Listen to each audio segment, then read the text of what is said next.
வெங்கட்ரமணன் தற்போது பெங்களூரு சின்னசாமி மைதானத்தை சுற்றி 5000 போலீசார்கள் மட்டுமே காவலுக்கு பயன்படுத்தப்பட்டிருக்கதா அங்குள்ள கர்நாடக அரசு தெரிவிச்சிருக்கு. கண்டிப்பாக கூட்ட நெரிசல் அதிகமாக இருக்கும் அப்படின்னு எதிர்பார்க்கப்பட்ட நிலை இது கர்நாடக அரசோட அலட்சியம் அப்படின்னு பார்க்கப்படுது. இது தொடர்பான விவரத்தை பதிவு பண்ணலாம். ஏற்கனவே இந்த விவகாரம் குறித்து பாஜக உள்ளிட்ட எதிர்கட்சிகள் கர்நாடகா மீது கடுமையான விமர்சனங்களை முன்வைத்திருக்கிறது. தற்பொழுது இந்த விவகாரம் குறித்து உரிய நீதி விசாரணை மேற்கொள்ள வேண்டும் என பாஜக தரப்பில் ஒரு கோரிக்கை என்பது வைக்கப்பட்டிருக்கிறது. அதாவது வெற்றி விழா ஒரு சோக நிகழ்வாக அரங்கேறி இருக்கிறது. 11 பேர் உயிரிழந்திருக்கிறார்கள். மேலும் பலர் படுகாயம் அடைந்திருக்கிறார்கள். ஆபத்தான முறையில் மருத்துவமனையில் சிகிச்சை பெற்று வருகிறார்கள். இந்த நிலையில நேற்று தினமே அகமதாபாத்தில் நடைபெற்ற போட்டியில பஞ்சாபை பெங்களூரு அணி வீழ்த்தியது. இந்த நிலையில கோப்பையை 18 ஆண்டுகளுக்கு பிறகு கோப்பையை கைப்பற்றிய ஆர்சிபி அணி இன்று பெங்களூரு திரும்புவார்கள் என எதிர்பார்க்கப்பட்ட போதிலும் கூட மைதானத்தை சுற்றியிருக்கக்கூடிய பகுதிகளில் ஏன் முறையான பாதுகாப்பு ஏற்பாடுகளை ரசிகர்களுக்கு ஏற்பாடு செய்யவில்லை என பாஜக ஏற்கனவே ஒரு குற்றச்சாட்டை முன்வைத்தது. அதே போல தற்பொழுதும் கூட இந்த விவகாரம் குறித்து உரிய நீதி விசாரணை மேற்கொள்ள வேண்டும் என்கின்ற ஒரு கோரிக்கையும் பாஜக காங்கிரசுக்கு முன்வைத்திருக்கிறது. தொடர்ச்சியாக இந்த விஷயம் குறித்து பாஜக காங்கிரசுக்கு பல்வேறு கோரிக்கைகளை பல்வேறு கேள்விகளை எழுப்பியிருக்கிறது. அதன் ஒரு பகுதியாக முன்கூட்டியாகவே ரசிகர்கள் அதிகளவாக கூடுவார்கள் என தெரிந்தும் கூட மைதானத்தை சுற்றியிருக்கக்கூடிய பகுதிகளில் ஏன் அடிப்படை வசதிகளை மேற்கொள்ளவில்லை என்பதுதான் பாஜகவுடைய பிரதான ஒரு குற்றச்சாட்டாக இருக்கிறது. முன்னதாக அதாவது இந்த சம்பவத்தின் போது மாலையில் முதல் முறையாக செய்திகளை சந்திப்பின் போது ஒரே இடத்துல அதிக அளவு ரசிகர்கள் கூடியதன் காரணமாக இந்த நிகழ்வு அரங்கேறி இருக்கிறது எனவும் இந்த விஷயத்தில் தான் மன்னிப்பு கேட்டுக் கொள்வதாகவும் கர்நாடகாவுடைய துணை முதலமைச்சர் சிவகுமார் தெரிவித்திருந்தார். இந்த நிலையில மீண்டும் செய்தியாளர் சந்தித்த அவர் இந்த விஷயத்துல காவல்துறை மீது பழி போட விரும்பவில்லை என தெரிவித்தார். ஏன்னா ஏற்கனவே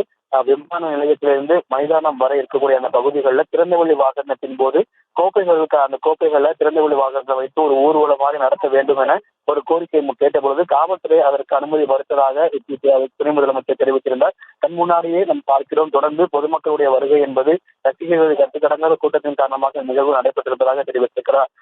தற்போதைய சூழலை பொறுத்த வரைக்கும் அந்த மெட்ரோ ரயில் நிலையங்கள்ல கூடியிருந்தக்கூடிய ரசிகர்கள் மற்றும் பொதுமக்களை ஒளிபெருக்கி மூலியமாகவும் காவல்துறை உதவியோடு அந்த மெட்ரோ ரயில் நிலையங்களை சுற்றியிருக்கக்கூடிய பொதுமக்களை ரசிகர்களை வெளியே அப்புறப்படுத்தக்கூடிய ஒரு சூழல் என்பது ஏற்பட்டிருக்கிறது. ஏன்னா மைதானத்தில் சுற்றியிருக்கக்கூடிய சூழலை பொறுத்த வரைக்கும் அந்த பகுதியில் வெளிச்சம் ரசிகர்களை கட்டுப்படுத்துவதில் காவல்துறைக்கு மிகப்பெரிய ஒரு சவால் என்பது ஏற்பட்டிருக்கிறது. ஏன்னா மீண்டும் அந்த பகுதியில ஒருத்தர் பாதிக்கப்படும் பொழுது அவர்களை எளிதாக ஐடென்டிஃபை பண்ண முடியாது, அவர்களை எளிதாக கண்டெடுக்க முடியாது. இப்ப அந்த பகுதியில் வெளிச்சம் குறைவாக இருக்கிறது. போதிய லைட் வசதிகள் அந்த இடத்துல ஏற்பாடு செய்யப்பட்டது. தொடர்ச்சியாக அந்த வெளிச்சம் பெறுவதற்கான ஏற்பாடுகள் என்பது அந்த இடத்துல செய்யப்பட்டிருக்கிறது. மெட்ரோ ரயில் நிலையங்களிலிருந்து பொதுமக்கள் முண்டியடிக்காமல் பொறுமையாக ஒவ்வொரு நபர்களாக வெளியேற வேண்டும் என்கின்ற ஒரு அறிவுறுத்தல்கள் பொதுமக்களுக்கு வழங்கப்பட்டிருக்கிறது. அந்த சின்னசாமி மைதானத்தை சுற்றி இருக்கக்கூடிய 5 மெட்ரோ ரயில் நிலையங்கள் முன்னெச்சரிக்கை நடவடிக்கையாக இன்று இரவு முழுவதும் மூடப்பட்டிருக்கிறது. மேலும் அந்த மெட்ரோ ரயில் இருக்கக்கூடிய மின்தூக்கி மற்றும் நகரும் படிக்கட்டுகளும் இருக்கிறது. அந்த சின்னசாமி மைதானத்தை சுற்றி இருக்கக்கூடிய பகுதிகளில் ஒரு 1/2 கிலோமீட்டரோ அல்லது ஒரு 1 கிலோமீட்டரோ நடந்து சென்று அங்க இருக்கக்கூடிய ஏற்பாடு செய்திருக்கக்கூடிய வாகனங்கள் மூலியம் என்கின்ற ஒரு அறிவுறுத்தல்கள் வழங்கப்பட்டிருக்கிறது. அதாவது பொதுமக்கள் அதிகமாக கூடுவார்கள் என தெரிந்தும் கூட ஏன் காங்கிரஸ் நேற்றைய தினமே இதற்கான செய்யவில்லை என அடுக்கடுக்கான குற்றச்சாட்டை காங்கிரஸ் மீது பாஜக முன்வைத்திருக்கிறது. உயிரிழப்பு 11 ஏற்பட்ட 17 நபர்கள் உயிரிழந்ததாக தெரிவிக்கப்பட்டிருக்கிறது. உயிரிழந்த நபர்களுடைய விவரங்கள் தொடர்ந்து சேகரிக்கப்பட்டு வருகிறது. பெண்கள் அவர்களுக்கு என்ன வயது உள்ளிட்ட விவரங்கள் பின்னர் வெளியிடப்படும் என தெரிவிக்கப்பட்டிருக்கிறது. அதே போல இந்த கூட்ட நெரிசலை சிக்கி மருத்துவமனையில சிகிச்சை பெற்று வரக்கூடிய நபர்களுக்கு முன்னுரிமை அடிப்படையில் சிகிச்சைகளை மேற்கொள்ள மாநில அரசும் ஒரு அறிவுறுத்தல் வழங்கப்பட்டிருக்கிறது.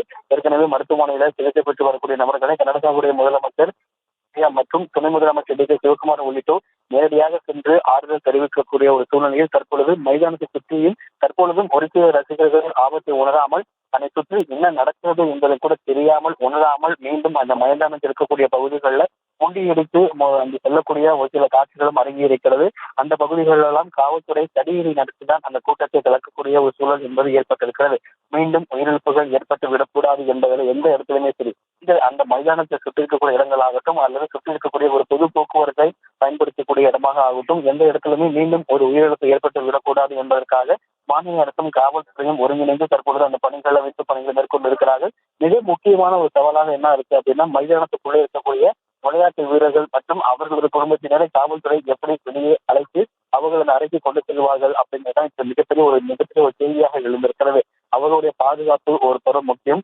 அந்த விளையாட்டு வீரர்கள் மைதானத்தை விட்டு வெளியே வரும்பொழுது மீண்டும் ரசிகர்கள் எந்த விதத்திலும் கூடிவிடக் கூடாது அந்த நேரத்துல ஒரு தள்ளுமுள்ளோ ஒரு இழைச்சலோ ஏற்பட்டு விடக்கூடாது என்பதுல மிகுந்த கவனமாக இருக்கிறார்கள். தொடர்ச்சியாகவே ஒட்டி விளையாட்டு வீரர்கள் அவர்கள் குடும்பத்தினர் வரக்கூடிய வாகனங்கள் வெளியே வரக்கூடிய இடத்துல ரசிகர்கள் எந்த அளவு விடக்கூடாது என்பதற்காக இப்போது மிகப்பெரிய ஒரு சவால். ஏற்கனவே ஒரு வெற்றி விழா சோக நிர்வாகம் இருக்கக்கூடிய ஒரு சூழ்நிலையில் விளையாட்டு மைதானத்திலிருந்து விளையாட்டு வீரர்கள் கோப்பையுடன் வெளியே வரும்பொழுது அந்த நேரத்துல எதுவும் தள்ளுமுள்ளு ஏற்பட்டு விடக்கூடாது என்பதுல காவல்துறை மிக கவனம் இருக்கிறார்கள். ஏன்னா குறைய தொடங்கி இருக்கிறது.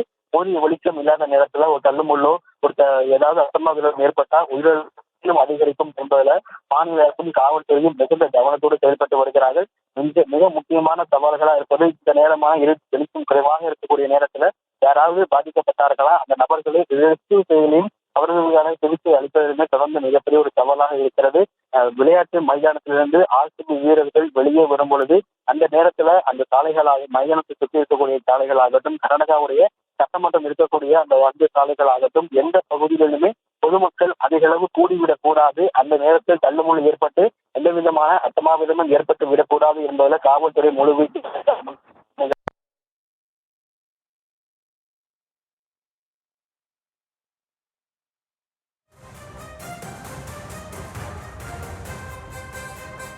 பெங்களூரு சின்னசாமி மைதானத்தில் கூட்ட நெரிசலில் சிக்கி 11 பேர் உயிரிழந்துள்ளனர், 50 பேர் படுகாயமடைந்துள்ளனர். விழா ஏற்பாட்டாளர்கள் இன்னும் சிறப்பான ஏற்பாடுகளை செய்திருக்கலாம் அப்படின்னு பிசிசிஐ தனது கருத்தினையும் தெரிவித்திருக்கிறது. 5000 போலீசார்கள் மட்டுமே பணியில் அமர்த்தியுள்ளதாக கர்நாடக அரசு தெரிவித்திருந்த நிலையில கூடுதல் பாதுகாப்புக்கு ஏற்பாடு பண்ணியிருக்கலாம் அப்படின்னு பாஜகவும் தனது கருத்துக்களை தெரிவிச்சிருக்காங்க. 5 மெட்ரோ ரயில்களும் மூடப்பட்டுள்ளது. இதனால் மெட்ரோவில் அங்குள்ள பயணிகள் கூச்சல் குழப்பத்தில் ஈடுபட்ட காட்சிகளையும் நம்ம பார்த்தோம்.